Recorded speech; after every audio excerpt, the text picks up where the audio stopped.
are you surprised to see Grassi and Mahindra part ways? And how much do you think it has to do with the uncompetitive car they've had? Yeah, I honestly didn't see this coming at all, but maybe we shouldn't be too surprised because we know Lucas Degrassi has always been in competitive equipment in Formula E. So this past season was just a major shock to him because he's not used to not finishing in the points consistently, and we're used to Degrassi up there scoring points in most races, finishing on the podium, winning races, but he didn't even get to sniff the front of the grid much or at all this past season. So it was a very long season with Mahindra. They didn't really bring the most competitive package this year. So I can imagine, how that could be frustrating for a driver who's used to mixing it up with the rest of the competitors rather than just trying to extract the most you can out of the car and hope that someone has trouble so you can get a points finish. But I know we were going to talk about Sam Smith's article from the race in just a little bit, but Sam Smith in it that the Grassi and the CEO of this team had some issues, that they weren't really getting along, and that can really go a long way in deciding to leave if you're not getting along with the top executives within the organization. It all started so well, didn't it, for Mahindra? Josh, you'll remember back to Mexico at the start of last year. They were both up there, and maybe this is a great move for Lucas. He's got the team built around him already. They're going to kick on. And that was it. We didn't see them at the front of the field for the entire year. They had some issues. I can't remember what race it was. They had to miss one, didn't they? I think it was Cape Town from memory. They had to miss with suspension issues. They withdrew the car, didn't they? Yeah, that's right. And it just one of those driver moves that we see from time to time, and it just didn't work for one of the stalwarts, probably the stalwart of Formula E since it's existed.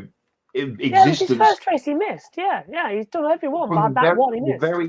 The very first becomings of Formula E, even before they started racing, Lucas was there. Back in the early days, running around at Donington all the time in the test car, the old Spark. And he's obviously at the forefront of EV stuff with his other business ventures, let's say, in motoring. But yeah, it just hasn't worked for Mahindra, and they just had after that decent looking run at Mexico, they just had a terrible season after that. Guys, Josh, hold on for a second. But correct me if I'm wrong. When Degrassi signed with Mahindra, didn't they offer him an executive position within the team? And then when the new CEO come on board, that kind of got nixed. Yeah, because Dilbag Gill was supposed to keep in, and then Mahindra sort of had a mutiny and threw him out. And it all changed just before Diriyah, didn't it? And by the time we got to Diriyah, January, February time. Yeah. Yeah, it wasn't. Everyone got to do it, and it all went wrong. I remember in the commentary, Mark Preston saying about how they looked like they gelled immediately, and how good that was for a driver and team relationship, and how they could be up there for the rest of the season. And Mahindra had potential to be world champions this year, and they threw it away. It just never worked. I think their worst race on memory was Sao Paulo, when it just all sort of fell apart. And it was a couple ones as well with, as you said, Cape Town.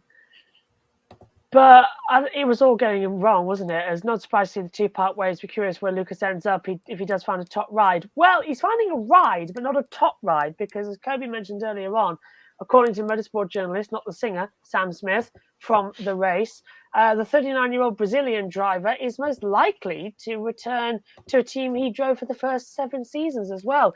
A potential reunition. Right, he's back, basically, possibly, at the Apt squad as well. At the back of the field they were last year as well, with numerous issues. Apt with power issues, car issues, never seeming to get it back, of course, after they took over from Apt.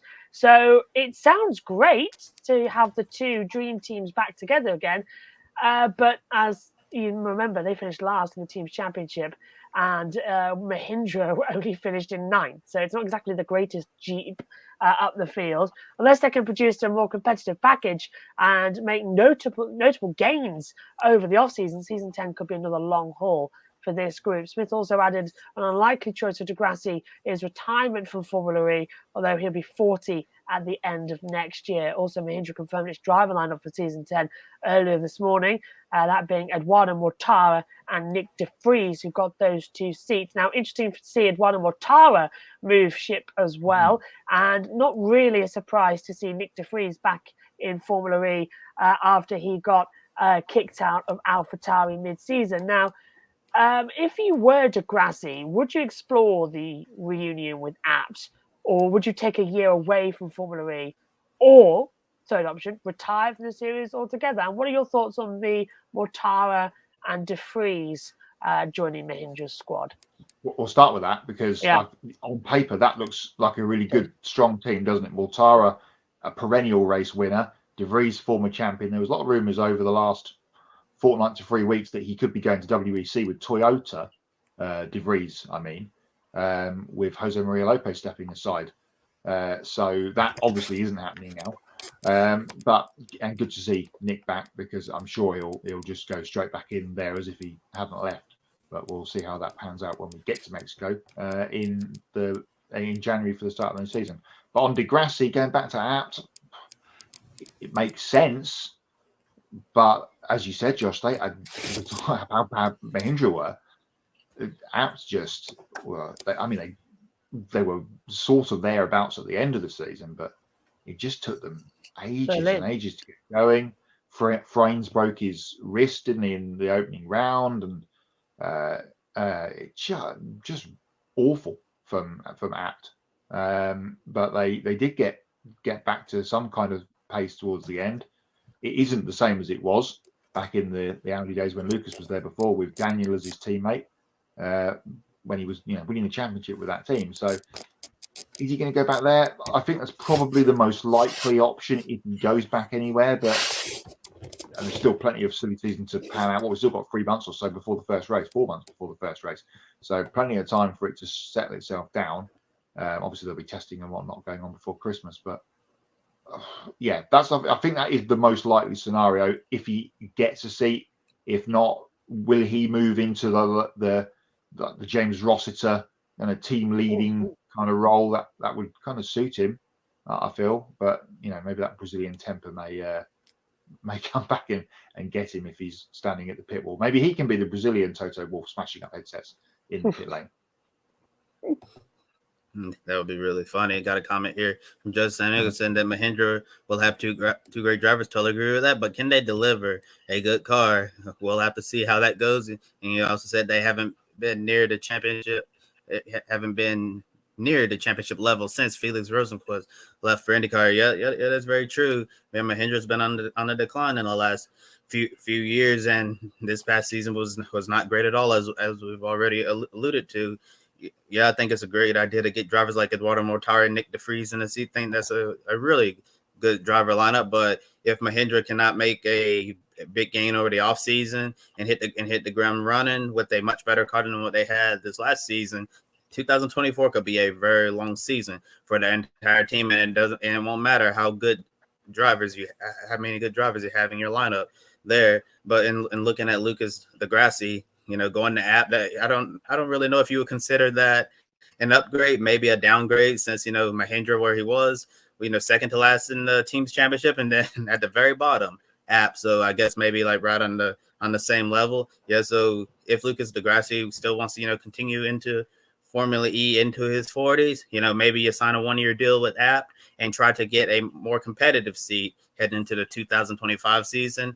But I'm not sure if Lucas Di Grassi, wants to continue to struggle after this last season. And 2024 could very well be the same story if he ends up having a reunion with Abt, because this Abt team is not the same since Audi was in the sport. So a lot has changed. This team hasn't really shown that they can be competitive, but a lot of things can change over the offseason. Maybe they'll make some really good changes with the car, and Di Grassi be able to have a much better season than what he had this year. I'm not sure if he'd take a sabbatical or anything like that, or retire, because it really seems like he still has the fire burning inside of him. And the preseason testing for season 10 takes part next month in October. We'll bring you all the latest here on the Grid Network.